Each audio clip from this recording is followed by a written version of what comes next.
Okay, good afternoon, everybody, and thank you very much for coming to this meeting of the Friends of a Free Iran Intergroup. First issue of huge importance was the historic decision of the US Federal Court of Appeal last Friday, which I think most of you will be familiar with.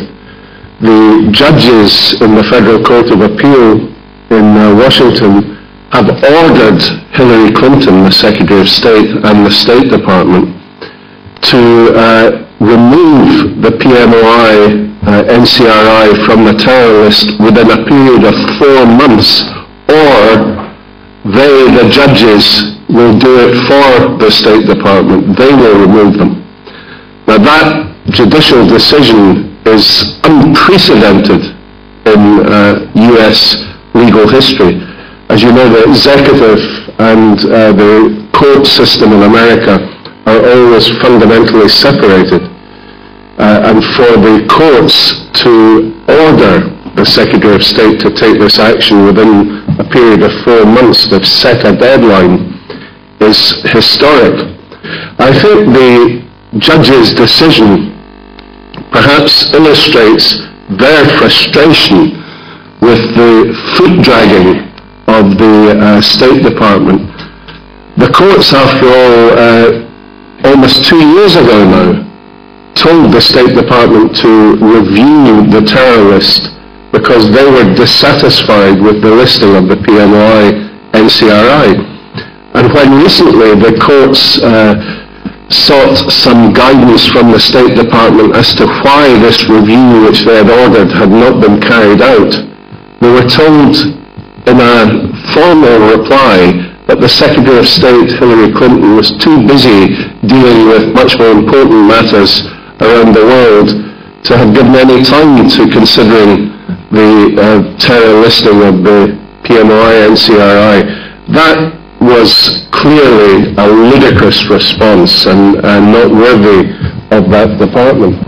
Well, of course, in due course, the listing of the PMOI spread across the Atlantic and was picked up by Tony Blair's government in the UK, and they were listed on the UK blacklist. Then the UK applied to the EU to have them listed on the European blacklist, and we were able to see the evidence on which this listing had originally been based, which the judges in the UK themselves described as perverse.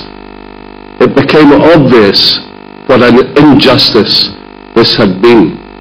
And I hope in due course and very soon they will be delisted in the US, because until they are, it gives an excuse to Nouri al-Maliki and his government in Iraq to continue the repression of the 3,200 men and women, innocent, unarmed men and women, who have been based previously in Camp Ashraf. 2,000 of them are now in Camp Liberty. It gave the foundation to Nouri al-Maliki and his government to cause 2 attacks to take place on the people in Camp Ashraf, leading to more than 45 being killed, hundreds being injured, many of them still suffering from these injuries today. And then it gave him the excuse to insist on the Ashraf residents being moved to Camp Liberty and squashed into a tiny area of less than half a square kilometre, a dilapidated former American military base next to Baghdad airport, where now, today, in the extreme heat of Iraq in the early summer, they have insufficient water supply, hundreds of broken air conditioners, a dilapidated and insufficient sewage system. And when they raised these complaints with the UN Special Representative and the UNAMI observers, who they were assured would be watching their welfare on a day-by-day basis, they are simply told, take up these matters with the Iraqi government.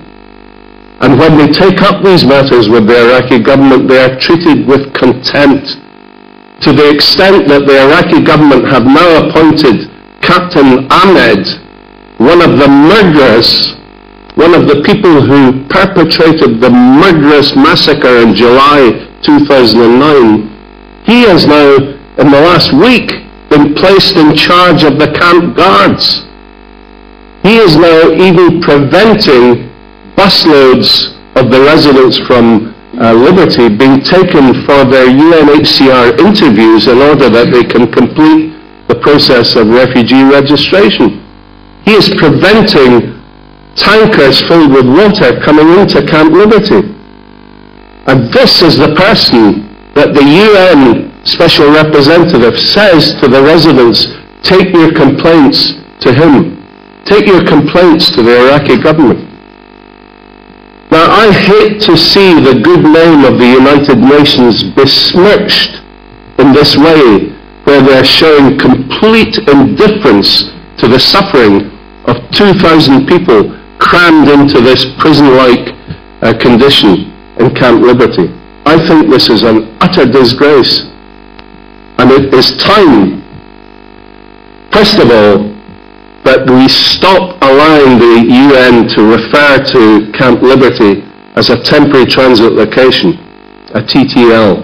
A TTL is something under UN terminology that can only be sufficient to house people for a matter of weeks.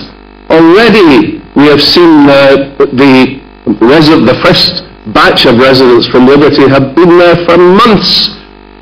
At the speed of the UNHCR refugee registration process, they may yet be there for years to come. This must be redesignated as a refugee camp, and the proper humanitarian rights appropriate to a refugee camp must be fully implemented and respected by the Iraqi authorities and insisted upon by Catherine Ashton, by Antonio Guterres, the High Commissioner for Refugees, and by the UN Special Representative Martin Kobler in Iraq itself. So we must have full humanitarian provisions. We must remove all of the known murderers like Captain Ahmed from control inside Camp Liberty. And I can say here today publicly that Captain Ahmed in due course will be indicted for murder and taken before an international criminal court, and he should be aware of that fact. People like him will not be allowed to live the rest of their lives without answering for their crimes. I am delighted, ladies and gentlemen, to announce today that we have a statement which reiterates everything I've just told you, signed by 220 members of this European Parliament. Now that statement cannot be ignored by Catherine Ashton, our High Representative for Foreign Affairs, or by Ban Ki-moon, the UN Secretary General, or by the UN High Commissioner for Refugees. This is a statement supported by a huge number of MEPs, and it must be treated with appropriate seriousness.